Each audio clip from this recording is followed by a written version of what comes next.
No niin. Olis tämmönen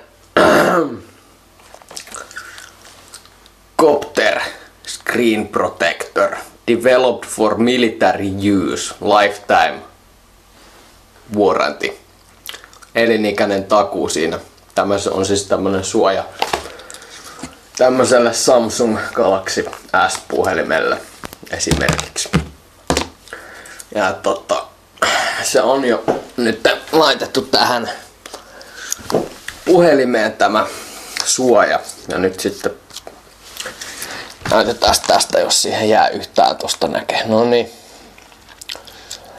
Kattokas ensinnäkin kaikki sormenjäljet, mitä siihen puhelimeen tulee, niin ne jotenkin suurin piirtein 10-kertaistuu tämän Screen Protectorin kanssa. Ja sitten nyt tästä kuvakulmasta taitaa just nähdä, siinä on todella rumaa pientä tuommoista röpelöä ja kuplaa jäänyt tonne Screen Protectorin alle. Ja se ei ole niinku ollenkaan kauniin näköinen enää se. Se näytti kyllä paljon paremmalta ilman Screen Protectoria. Ainakin tämä kännykkä. Ja se on sinne ihan ohjeiden mukaan laitettu, se on putsattu ja on lilluteltu sillä nesteellä sitä ja lytätty se sitten siihen. Mutta tuommoista pikku röpölöä jäänyt sinne. Ja sitten, tämä kun oli vielä tämmönen full body malli, niin tää puhelimen takaosa,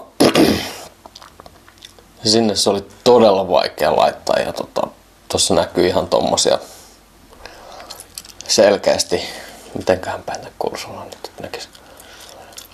Ihan selkeästi niin ilmakuplia täällä takapuolella.